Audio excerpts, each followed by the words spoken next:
Ngayong sobrang lakas na nga po ng public demand para sa Undisputed Light Heavyweight Showdown ni na undefeated WBA World Light Heavyweight Champion Dimitri Bivol at Unified World Light Heavyweight Champion Artur Beterbiev. Laman ng ilang mga boxing forums kung sakaling magkaalaman na nga daw po itong sina Bivol at Beterbiev, ano nga ba daw ang posibilidad na susunod na hakbang ng magwawagi. Natural mga amigos, kung nasaan na malaking pera, doon ang punta na magwawagi. Posibleng bumaba ng timbang para sagupain si Saul Canelo Alvarez o umakyat ng cruiserweight division at sagupain ng mga top dogs ng cruiserweight. Pero kaya naman natin na pag-uusapan ito ngayon mga amigos, ibabahagi ko lang po sa inyo na bago pa man ang laban ni Beterbiev at Dimitri Bivol ay may mga offer na kasi kay Dimitri Bivol na sagupain ang hari ngayon ng cruiserweight na si former IBF World Cruiserweight Champion Jayo Petaya. May kartada ang 24 wins, no losses, no draws with 19 knockouts.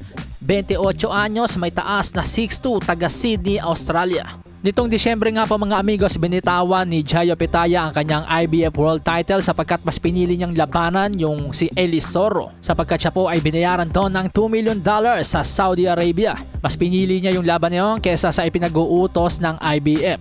Ayon nga po mismo kay Dimitri Bivol mga amigos, naoperan siya ni Turki Al-Sheikh na labanan nitong si Jayo Petaya. Subalit kanyang tinurn down ang offer sapagkat ang kanyang balak sa ngayon maging undisputed muna sa light heavyweight division. At saka na lamang daw niya pag-iisipan kung aakyat ba siya ng cruiserweight. Ilan sa mga boxing expert katulad ni Rick Glazer mga amigos sinasabi nga po nito na kalimutan na raw ang Jayo Petaya versus Dimitri Bivol sapagkat ilalampaso lang ni Jayo Petaya itong si Dimitri Bivol sapagkat wala namang power ang mga suntok ni Dimitri Bivol, plus mas malaki at mas malakas itong si Jayo Petaya, so balit magkatumbas halos ang kanilang ring IQ. Maraming nagsasabi na 50-50 fight ang sagupaang Dimitri Bivol at Artur Beterbiev, pero kung sinasabi nga po ni Rick Glazer na ganun lang kadaling ilalampaso nitong si Jayo Petaya si Dimitri Bivol, ibig po bang sabihin na si Jayo Petaya ang dudurog kay Artur Beterbiev at Dimitri Bivol kapag umakyat itong mga ito sa cruiserweight division? Bagamat hindi pa natin masasagot yan sa ngayon mga amigos, pero upang makita natin kung ano nga ba ang ibubuga nitong si Jayo Petaya, di panoorin natin ang munting highlights ng former IBF World Cruiserweight Champion. Well mga amigos, ilan po sa mga mapupuri nating katangian nitong si Jayo Petaya bukod sa pagkakaroon talaga ng punching power, talagang napakabilis po niya para sa isang cruiserweight. Medyo mahirap din siyang kalaban dahil isa siyang southpaw.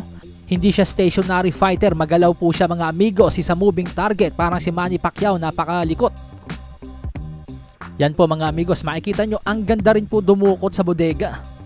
At syempre wag din po natin kalilimutan mga amigos, 175 pounds lang yan sila Bivol at Beterbiev, habang itong si Jayo Petaya mga 200 pounder ang mga kinigiba nito.